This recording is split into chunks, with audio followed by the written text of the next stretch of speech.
Tata bye bye, tata bye bye. रुक जा रे, मैंने तो पहले बोल दिया था कि इंडिया ने जीतना ही जीतना, लेकिन फिर भी था कि भाई मैच तो होने, तो फिर हमें आइडिया होगा कि ऑस्ट्रेलिया जीता इंडिया जीता। इंडिया ने मारे हैं ऑस्ट्रेलिया के मुंह पे चपेड़े। और बोलो, मैं तो कहता हूँ हर मैच में बोला करो। भाईजान इंडिया ने तो रौंद के रख दिया ऑस्ट्रेलिया को। उनकी इज्जत मलिया मेट कर दी है, मट्टी में उनको रौंद के रख दिया, सारी ईगो उनकी निकाल के रख दी है।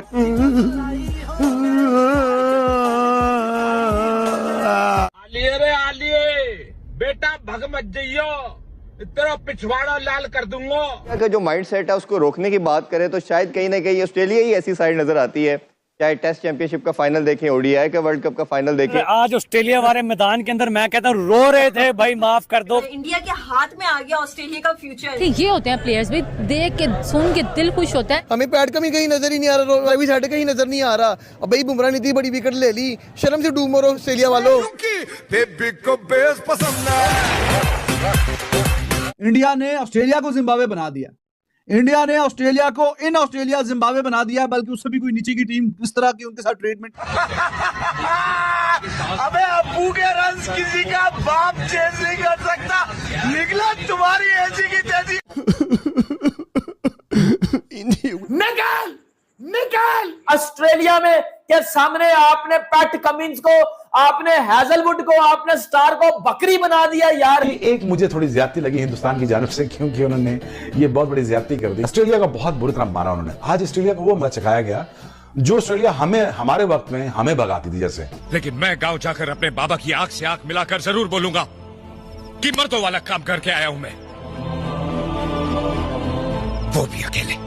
जसप्रीत बुमराह की कप्तानी में ऑस्ट्रेलिया को ऑस्ट्रेलिया के अंदर ही पर्थ पे लिटा के मतलब ऑस्ट्रेलिया को पेल दिया गया। आज से पहले ऐसा कभी नहीं हुआ कि कोई नया कप्तान, मतलब जो कप्तान बना हुआ है उसके जगह कोई और कप्तान गया हो और ऑस्ट्रेलिया से मैच जीत के आया हो। उसने रिकॉर्ड बना दिया है, सबका रिकॉर्ड तोड़ दिया है। जसप्रीत बुमराह ने जिस तरीके से उन्होंने कप्तानी पारी खेली है, एक के बाद एक विकेट लेके भारत को एक ऐसे पोजीशन में बना के रख दिया। उसके बाद फिर भारत की बैटिंग लाइन के क्या कहने, मतलब जिसका शतक नहीं आ रहा था उसका भी शतक आ गया। विराट कोहली, यशस्वी जायसवाल, केएल राहुल शतक बनाते बनाते रह गए। मतलब इतना इंपॉर्टेंट इनिंग्स खेली गई इस टेस्ट मैच में, जितनी तारीफ करी जाए उतनी कम है। फिलहाल तो इस वीडियो में देखिए कि पाकिस्तानी इस पे कितनी छातियां पीट रहे हैं। टूटा है पर्थ का घमंड। आपने तो ये सुना था ना, टूटा है गाबा का घमंड, लेकिन भाई टूटा है पर्थ का घमंड। इंडिया जीत गया, ठोक दिया पकड़ के इंडियन बॉलिंग लाइन अपने ऑस्ट्रेलिया को उस पिच पे जिस पे इनका मीडिया 2 दिन पहले कह रहा था ये तो फ्लैट ट्रैक बन गया। ये बार बार वो फॉक्स क्रिकेट वाले मेरे घंटे के बार बार पिक्चर शेयर कर रहे थे, बजा दिया आपके स्टीव स्मिथ को, आपके लबूशैन को, आपके ख्वाजा को पकड़ के बजा दिया इंडिया ने। भाई आपके घर में आके आपकी ही दी हुई कंडीशन में, आपकी ही दी हुई पिच में, आपके ही क्राउड में तेरे वो साइलेंसर पैट कमिंस की बजा दिया पकड़ के। वो पैट कमिंस साइलेंसर का बच्चा, वो जो इंडिया को भाई इजी ले रहा था, इजी ले रहा था, पैट कमिंस का बच्चा इंडिया को इजी ले रहा था। ये मेरी बात अपने माइंड में रखना। एक बात आपको बताने लगूं, इंडिया 2018 में जीता था, इंडिया 2020 में जीता था, एग्री करते हो? सीरीज जीता था। उन दोनों टेस्ट सीरीज में कोई भी ऐसा टेस्ट नहीं था कि इंडिया ने थ्रू आउट टेस्ट मैच में डोमिनेट किया हो। मानते हो ना भाई? इस टेस्ट मैच में इंडिया थ्रू आउट डोमिनेट किया। इंडिया ने पकड़ के घुसा दिया ऑस्ट्रेलिया के अंदर, और ऐसा घुसाया निकल नहीं पाएगा। मतलब पहले दिन डोमिनेट, दूसरे दिन डोमिनेट, तीसरे दिन डोमिनेट, चौथे दिन डोमिनेट, टेस्ट मैच जीत गए। बड़ी बड़ी टीमें जलील होती देखिए, इंडिया के हाथों बांग्लादेश भी जलील हुई, इंडिया के हाथों साउथ अफ्रीका भी जलील हुई, लेकिन जो जलालत ऑस्ट्रेलिया की इंडिया के हाथों हुई है ना, 17 साल हो गए हमें क्रिकेट देखते हुए, भाई इतनी बुरी जलालत हमने नहीं देखी।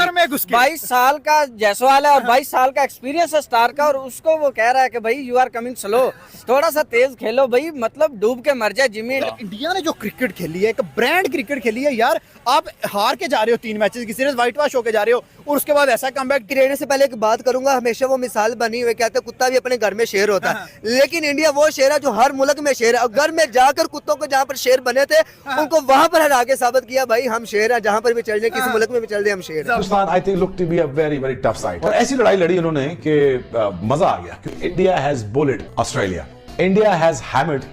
जैसे बच्चों के साथ नहीं खेलते वैसे बच्चों के साथ खेला गया है ऑस्ट्रेलिया के साथ। ये एक मुझे थोड़ी ज्यादती लगी हिंदुस्तान की जानब से, क्योंकि उन्होंने ये बहुत बड़ी ज्यादती कर दी, क्योंकि ऑस्ट्रेलिया का बहुत बुरी तरह मारा इन्होंने इनाइलेट किया, इन्होंने बेसिकली ये लफ्ज मैं कहना चाहता लेकिन जलील कर दिया उन्होंने। ऑस्ट्रेलिया बिल्कुल भाग गई, आज ऑस्ट्रेलिया बिल्कुल भाग गई और ऑस्ट्रेलिया आज इनाइलेट हुई। आज ऑस्ट्रेलिया को वो मजा आ रहा है, मजा चखाया गया जो ऑस्ट्रेलिया हमारे वक्त में हमें भगाती थी, जैसे आज हिंदुस्तान ने भगाया इनको। भारत की टीम ने उन सब लोगों को दिया है जो भारत को इस सीरीज से राइट ऑफ कर चुके थे, जो न्यूजीलैंड के हारने के बाद बड़ी बड़ी बातें कर रहे थे। वो डेविड वार्नर बड़े जबरदस्त प्लेयर है, कमेंट्री भी कर रहे हैं, कहते हैं 4-0 ऑस्ट्रेलिया, 4-0, वाह जी वाह, बहुत अच्छे। पॉन्टिंग कहते हैं 3-1, ठीक है, वेरी गुड। गिली कहते हैं 2-1, वेरी गुड। इसी तरह मार्को भी कुछ कह रहे थे, लेकिन हैरानगी तब होती है जब भारत की अपने एक्स प्लेयर्स भी इस भारत की साइड से, देखिए ये भारत की साइड कोई 10वें नंबर की साइड नहीं, 8वें नंबर की नहीं है, ये वर्ल्ड चैंपियंस है, भी एक ही सीरीज हारे थे, वो भी इस तरह के बयान दे रहे हैं कि देखिए जी दिमाग तो हमारा कहता है ऑस्ट्रेलिया 3-1, लेकिन दिल ये कहता है कि 2-2 बराबर। तो भारतीय अपने एक्स प्लेयर्स और जर्नलिस्ट भारत की टीम को राइट ऑफ कर बैठे हैं, और उनकी ट्वीट्स और जो बयानिए इस टूर से पहले चल रहे थे वो देख के ऐसे ही लग रहा था कि पता नहीं भारत 10वें नंबर की टीम है या 8वें नंबर की टीम है। लग ही नहीं रहा था कि वो इतना अरसे दराज से 12 साल से या 15 साल से कोई सीरीज घर में हारते ही चले जा रहे हैं। एक सीरीज हारे हैं और सारों ने भारत को राइट ऑफ कर दिया था, लेकिन भारत था कि चुप बैठा हुआ था, ये सारी चीजें जो है ना नुक्कड़ पे कॉर्नर पे बैठ के सब कुछ देख रहा था और खामोशी से अपने मौके का इंतजार कर रहा था। और वो जैसे ही मौका आया, जिस तरीके से हेड बैटिंग कर रहा था, एक वक्त तो ऐसा लग रहा था, कहीं ने तो बोलना शुरू कर दिया था ट्विटर पे कि आज तो हेड अकेला ही भारत से मैच जीत जाएगा, मतलब वो अकेला ही 534 रन बना लेता। लेकिन फिर जसप्रीत बुमराह की वो पारी और जसप्रीत बुमराह आए और हेड तेल लेने चले गए। उसके बाद मिशेल मार्श ने भी कुछ देर तक मतलब बहुत ही परेशान किया, वो भी हेड के जाने के बाद, लेकिन उसका भी अंततः वही हाल हुआ और अंत में भारत ने मैच अपने नाम कर दिया। और अगली पारी में रोहित शर्मा की वापसी होने वाली है और रोहित शर्मा जबरदस्त प्रैक्टिस भी कर रहे हैं और अगली पारी में मेरे को लगता है कि ऑस्ट्रेलिया का इससे भी बुरा हाल होने वाला है। बाकी पाकिस्तान के अंदर तो अटैक पे अटैक आ ही रहे हैं, एक तरफ आईपीएल ऑक्शन का अटैक और दूसरी तरफ भारत ने ऑस्ट्रेलिया को पेला उसका अटैक और तीसरी तरफ पाकिस्तान खुद जिम्बाब्वे से पिल गया उसका अटैक। मतलब जैसे क्रिकेट में बोलते हैं ना हैट्रिक, वो हैट्रिक झटका लगा है, हैट्रिक सदमा लगा है पाकिस्तानियों को। आप भारत के ऐतिहासिक जीत पर क्या बोलना चाहते हैं नीचे कमेंट जरूर कीजिएगा। चलिए मिलते हैं आपसे अगली वीडियो में। जय श्री राम।